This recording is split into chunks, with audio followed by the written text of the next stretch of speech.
Hey guys, welcome back to the channel. I'm glad to have you here. If you'll just go ahead and comment, like, and subscribe if you haven't already. Before we get into the video today, that'd be great. If you have been around for the channel for a while and want to help us out, you could go and join the channel with the join button or go to buy me a coffee and join us over there. We'll have links down below. And then last but not least, if you are excited about today's video, make sure you smash that like button, please. It definitely makes it easier and better for the YouTube algorithm. It makes it where they know who we are. It makes it where more people can see the content. All right, now we're going to go ahead and move on to a video today about SUSE, OpenSUSE, and Zypper, and how you can make it somewhat manageable. Thanks, guys.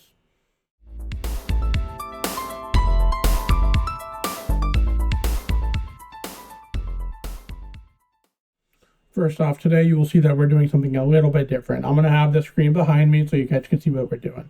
So to start with, we're actually going to go to a mirrorless page. So I was told recently there's not very many mirrors. I did find out there are quite a few mirrors for OpenSUSE.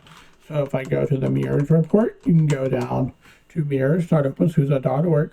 You can see there's a lot of different mirrors. So to begin with, this is pretty important for today's video. So if we go down, let's say to the US, because that's where I'm located. Let's see. All right, we have it here. We then got to full screen this. And I will show you something very important. So this column right here is the OpenSUSE column. So we'll go ahead and let's say do mirror.umd.edu. It is a repo mirror. So we'll click repo. We'll go to either non-OSS or OSS. Depending on what you want. Non-OSS is your non-open source or proprietary, typically, type of software, or closer along those lines. Or then there's the open source software, which is what you typically want to use. So we'll go here. If we want to use this mirror, all you got to do is copy the address. You'll go to your YAST tool, which YAST, again, is one of the best tools out there. This is specifically why. We'll go into the tool, we'll go into the software repositories by double clicking it or single clicking, depending on how you have that set up. We'll go in here, we'll hit add, and now this is where you have to pay attention. So if we go back, I'm going to paste it back in, we're going to see we have HTTPS. You've got to make sure this is right or it's not going to work likely. So if you go here, you select whichever protocol you used. So like if let's say you did an FTP server, you choose that. If you have one of these, you'll use that. So we'll hit next. We're going to go ahead and paste that URL over that.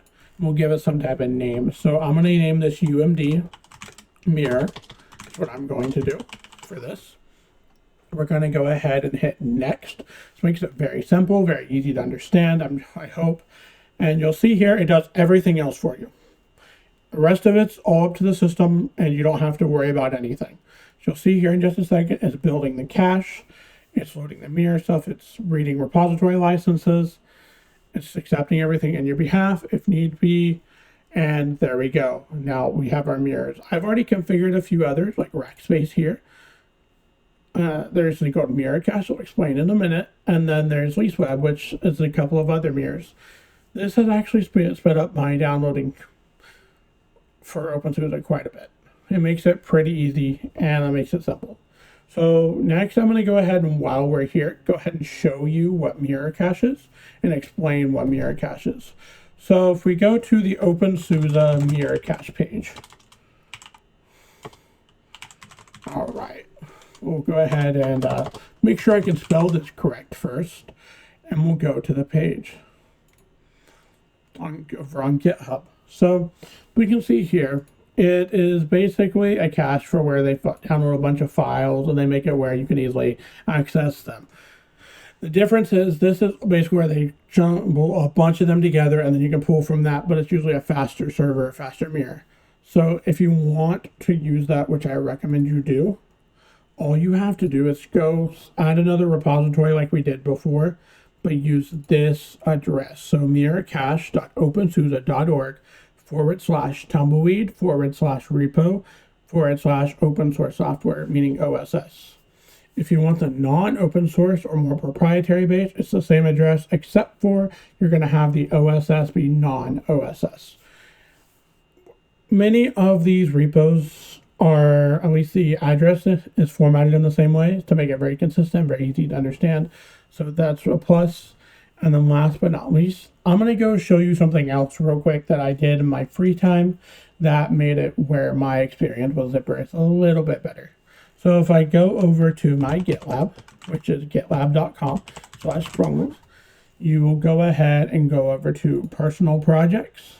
You will then go to DNF config, and then you will go down and look here. So this does a little bit to help. It doesn't do a large amount, but definitely doesn't do as much as the mirrors would. But if you go here, you would actually add an accelerator like Axle or Araya 2. It speeds up slightly. It's not significant, but it does do something, which is nice. So all you'll do is you'll go to the end of your zip.conf file and add this, and go by these instructions. If you want just to replace Zypper altogether, which I don't blame you if you really want to, you can replace the Zypper with DNF4 or DNF5. I'm going to leave out DNF5 for now because it's not officially supported in any capacity. Neither is DNF4, but I'm more comfortable giving you guys DNF4 because I found less errors with it. So what you can do is you can go through these instructions and choose either set of instructions for it. What I recommend to make this easy is just use my DNF.conf. I've set it up to with everything pre-configured, which makes things easier so you don't have to worry about that. You just have to copy in the file and that's it. But then you'll also need to make sure you finish and go along with the instructions as well, because there are some extra steps you do need to take. So last but not least, I'm going to go show you what adding mirrors does to DNF.com. So I'm going to go ahead and go here and minimize these. So I'm going to go open a terminal. We're going to go CD to my home directory. We're going to do ls, we'll throw that. Okay, there's other stuff in my home directory, whatever. And then I'm going to go and install package. So sudo zypper install. Let's think of something large. I'll just go ahead and remove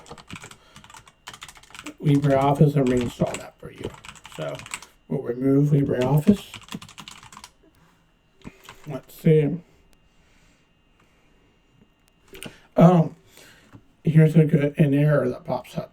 That's a little bit different. So if you look here, it's saying that it's basically locked, kind of like what you would see with apps locking or Pac-Man locking. Here is why. When you open Yast, it locks that, so you can adjust the mirrors. So if you want to use it, you've got to hit OK and let it rebuild the cache and close. So, and then now watch, it'll go ahead and do its thing. So if we go ahead and go here, we'll go ahead and remove LibreOffice like I mentioned before. Shouldn't take too long. Take just a second. It's almost done. All right, there we go. Oh, it's still removing the English libraries. Okay. We'll give it just a second. We know Zypper is not always the fastest in the world, so we'll see what happens here. And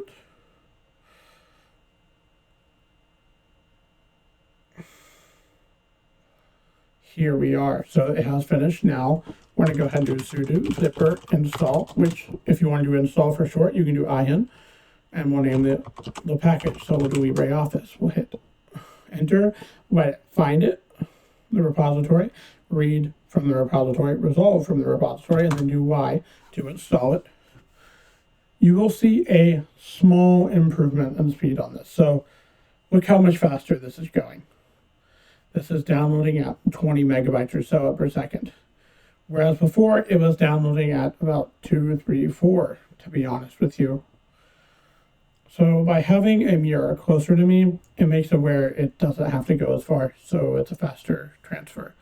Here in just a second, you'll see this is going to finish installing, and I'm going to go show you how you can figure out where something's located. It's actually really not too difficult if you think about it, but I will just show you the way I did it.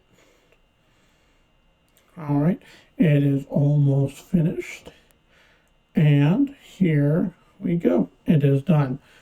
Just to prove it actually installed, I'll go ahead and go here. We'll open LibreOffice. Go ahead and enter. Okay, it's open LibreOffice, right? It's here. It works. It's available. So if I go to my Firefox instance, I'm going to go off of my DNF page. I'm going to go back to mirrors.openSUSE.org. I will go to my US mirrors, like I mentioned before. If you're in a different country, use your country's mirrors. That's the best way to do this.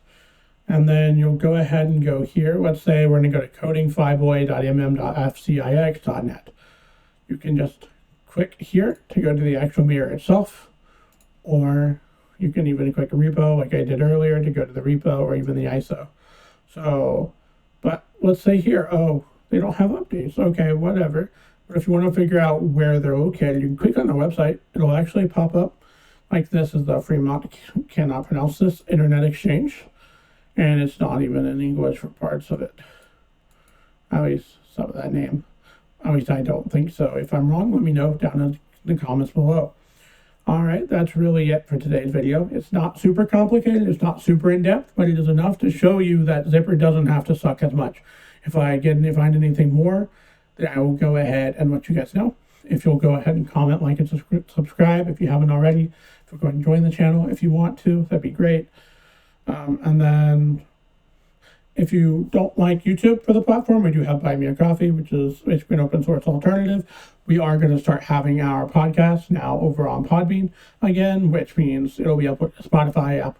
We're trying to get it over on Apple Music. That's been a little bit of a tough challenge just due to some of the Apple aspects of it. But we're trying to get it on all platforms. So if you guys want to tune in with us, we are over live on Sundays at 5 p.m. Eastern. So that'd be great. And then I'll see you guys next time. All right. Bye, guys.